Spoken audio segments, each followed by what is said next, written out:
Hi, good afternoon, everyone, and thank you for sticking around, and thank Susan, Jose, and Adam for putting this together today. Big changes, small impacts. I'm going to be talking about a big topic out there that everybody's been talking about, and that's ChatGPT. I call it jumping off the deep end with ChatGPT. Why was it jumping off the deep end? Well, it was December, and I had a final speaking task to do with my level 3 class at Oberlin University, and we were kind of running out of time, as you'll see.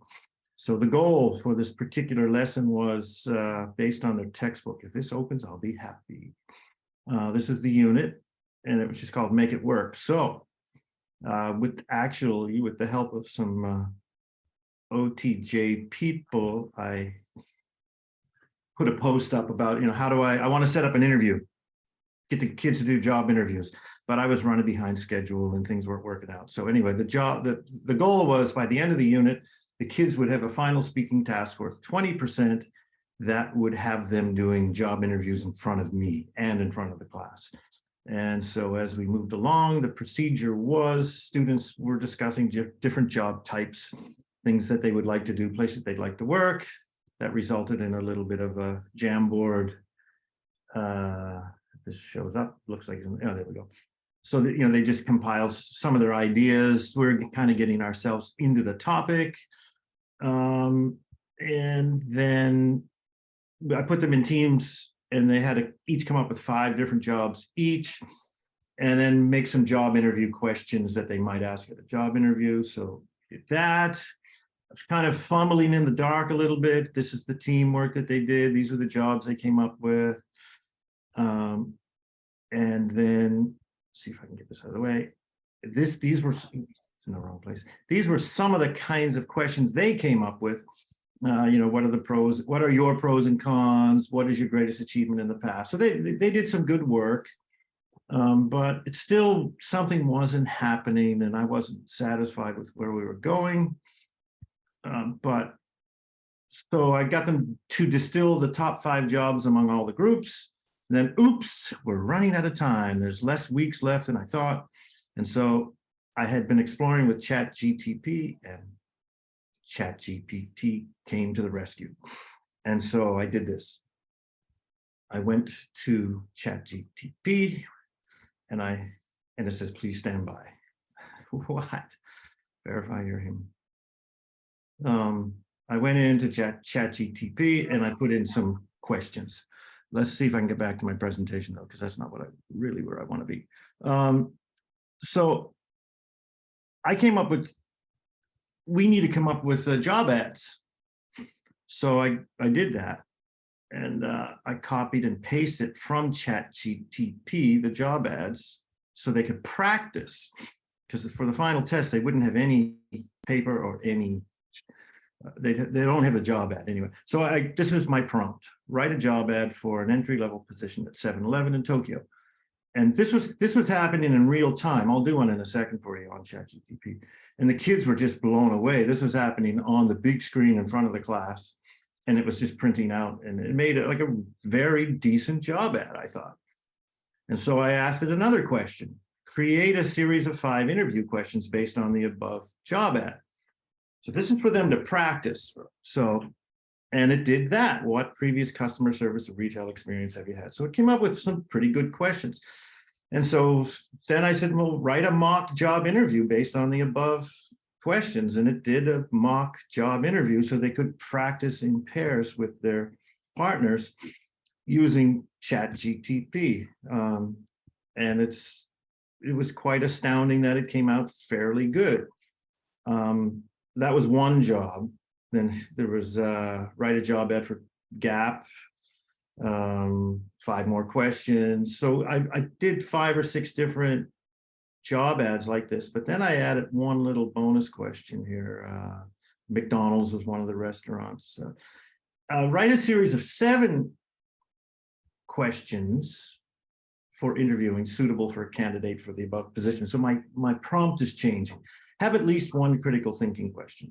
The critical thinking question came out: if a customer orders a Big Mac but asks for no pickles, and the next customer orders a quarter pounder with cheese, but asked for extra pickles. How would you handle the situation? So it's starting to get a little bit creative. So anyway, to make a long story short, on week 13, they used that Google Doc to practice with different partners, you know, just verbatim with what they saw. And then these were the prompts I used to set that up. But the test week was going to be in January, their last class, in which case all they would get is a job ad. They wouldn't have the questions and they wouldn't have an interview dialogue. So that's what we did. And these were the job ads. I printed them out. I put the icon in there, or the logo for each job ad. So all they had on the day was that they could look at it, quickly come up. There was interviewers and interviewees. The interviewer could take 5 minutes to prepare some questions, and then they got together and they performed this. It was astounding, the work they did based on the practice they got from ChatGPT. They wouldn't have gotten that practice without me, but without ChatGPT, because I was getting confused. So let's just see what happens here when we put a prompt in like that into ChatGPT. So you can see it. If you haven't seen this in real time, some of you have, obviously, some of you have. So let's see. I didn't copy and paste properly. So write job ad for an entry-level position at 7. So this is kind of the experience the students had in class, if you're seeing this for the first time. And it's printing out a job ad, right? Just like, okay, wow.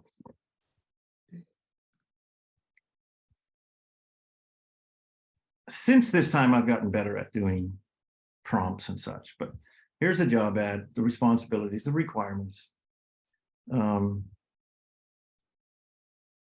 7-Eleven is an equal opportunity employer, welcomes applicants regardless of their race, religion, gender, sex, all that stuff's there. So it's all good.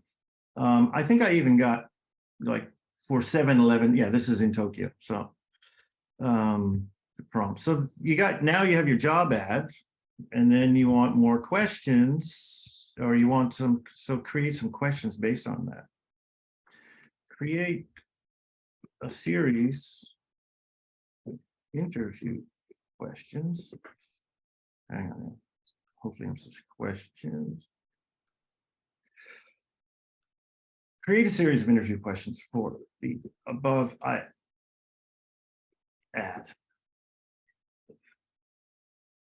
And then, so basically we're talking about material creation in real time, you know, things that you need for a classroom in real time.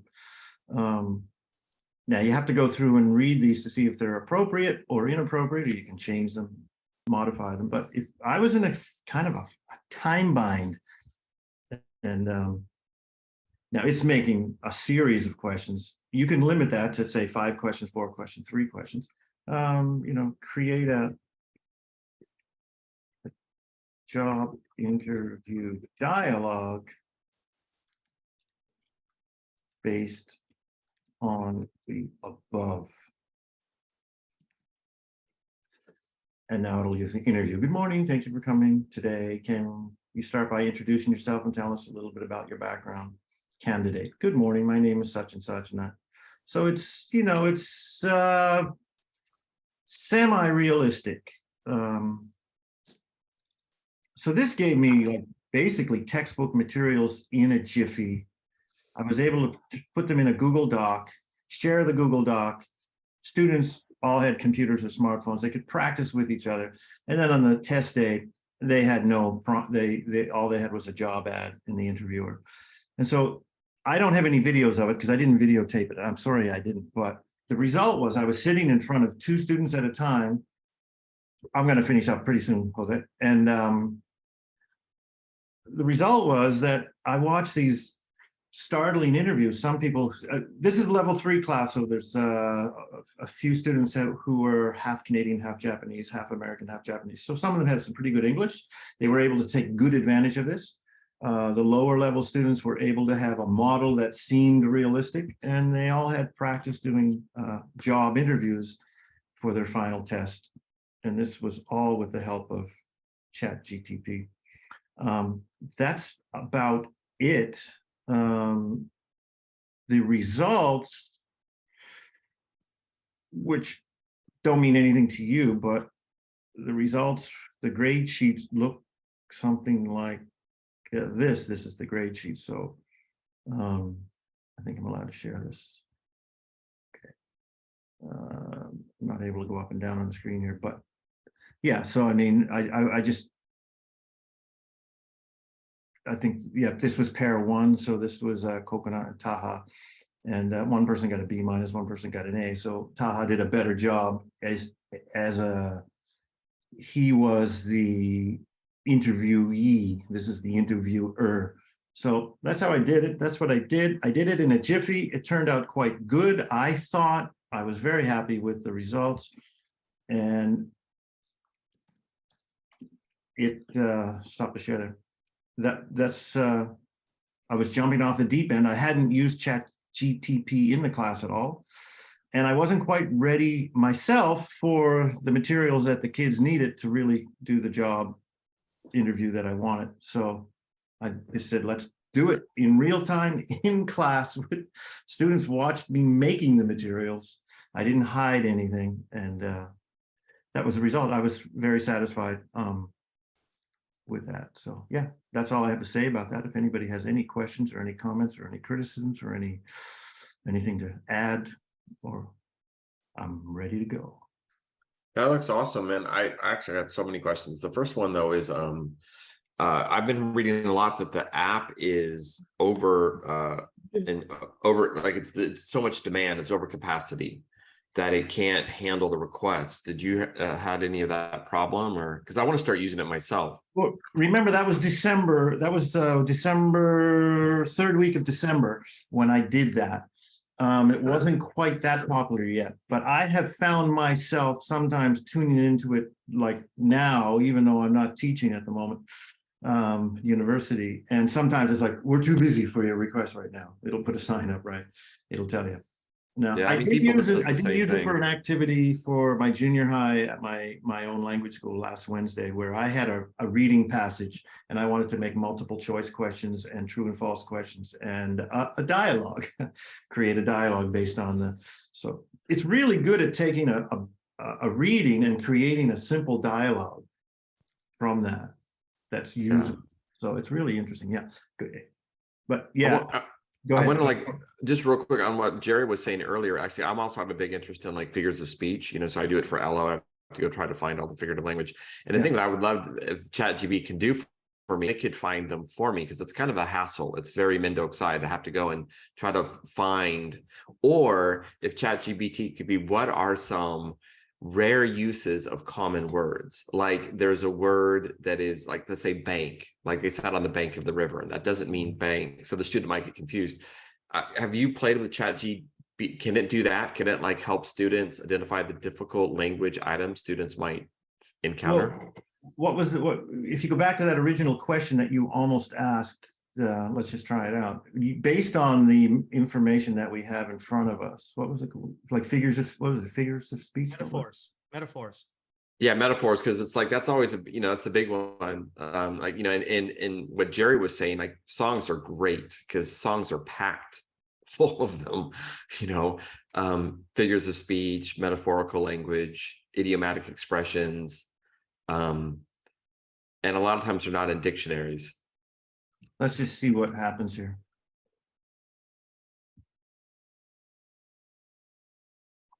The interview process is a journey with the candidates navigating through various questions and tasks. Oh, wow. Oh, my gosh.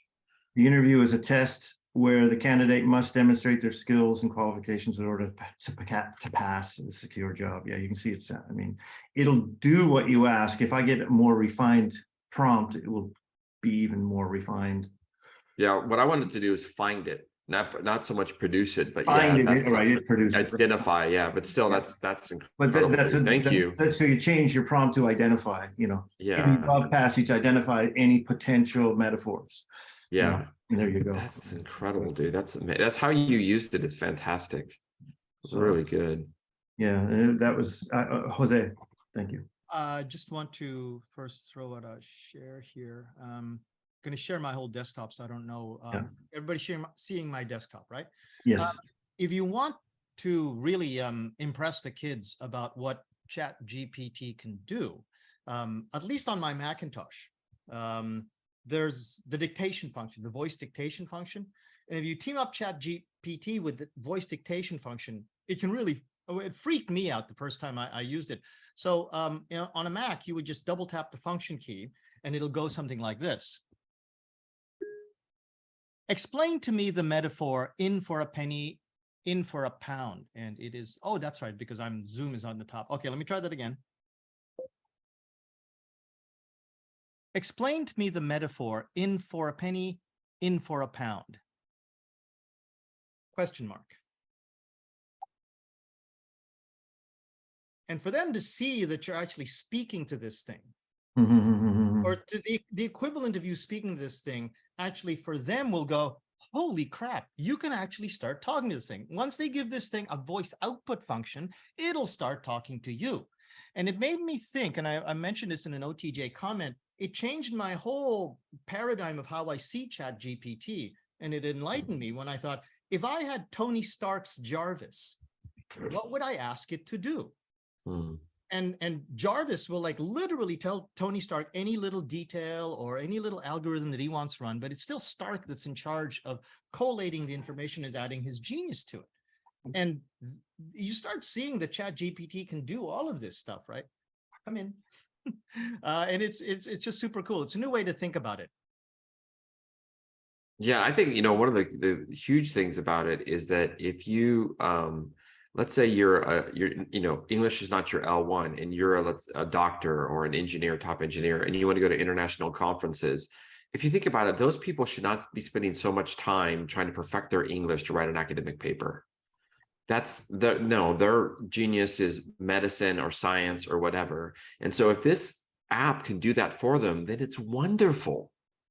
Like then they can focus on stuff that they can really share. And I think it's great. I don't see why there's so much backlash. It's incredible, really.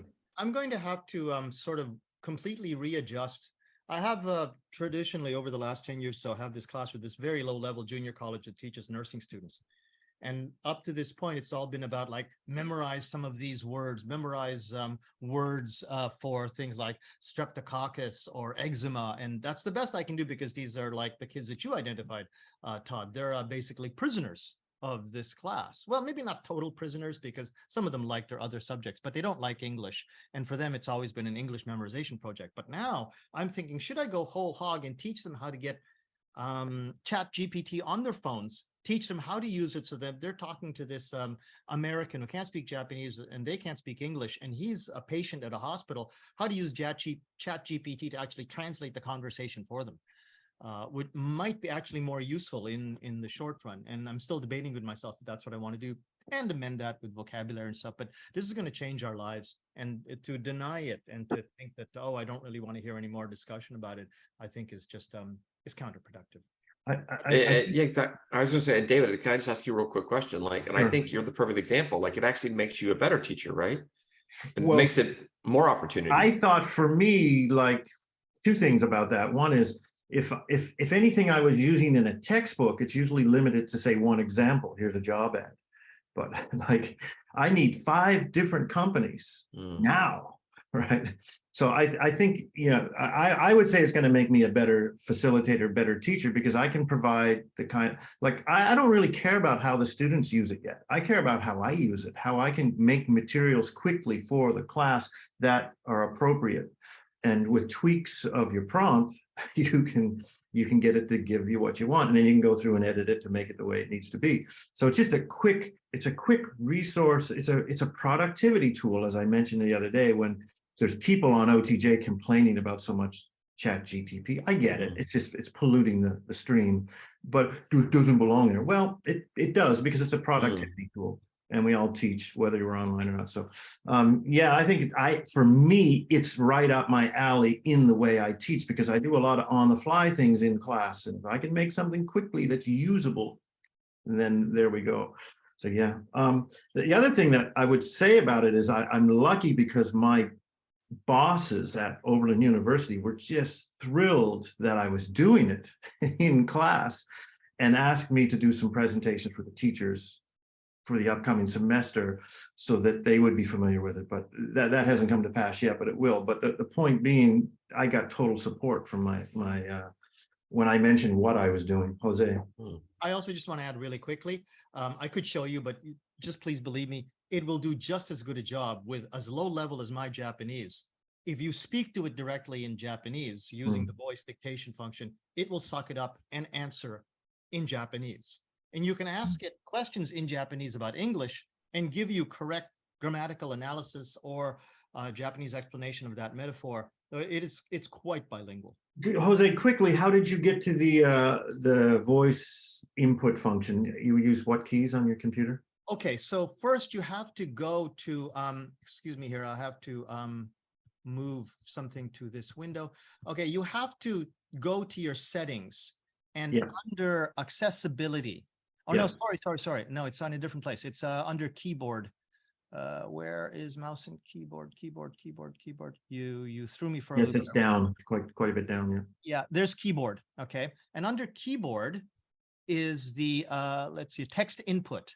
Okay, and you have to, there's and dictation, you have to turn on dictation, and then you have to do the settings for dictation. So once you've done all of these settings for dictation, then you can, oops, I moved that over too soon. You can tell it that I want the function key pressed twice. That's the shortcut to turn on dictation. You also ask it, well, I'm Canadian. Are you American? Are you Australian? Et cetera, et cetera, et cetera. Then I believe you also, if you wanted to do dictation in Japanese, you have to have the Japanese language set installed on your computer, which it is installed on mine. And then now let's go back to ChatGPT. If I wanted to switch over to Japanese, come on. I don't know why it's not appearing this time. Oof. There it is. Okay, there's a tab here where it's asking you what language you want to go into, and you can see it's actually taking dictation right now. And if I turn this over to Japanese, okay, then I would, whoops. そして日本語で、私の言ってることを、ちゃんと聞いてくれる。Wow. And trust me, I've done this before. It will take that Japanese and answer any request that you're asking it. I don't know if it's tied into DeepL or if it just has that built-in capacity on its own, but it understands Japanese. Probably understands Chinese if you have the Chinese language input too. I don't know if anybody else wants to try it in Spanish. Well, I just saw, I forget this guy, Russell Stannard. Standard, yeah. Yeah, he just talked about, he's doing, I think in Finnish, French. He knows a friend who's using it in German. So it's covering a lot of bases. How many bases we don't know yet, but it's astonishing. You said it, Jose.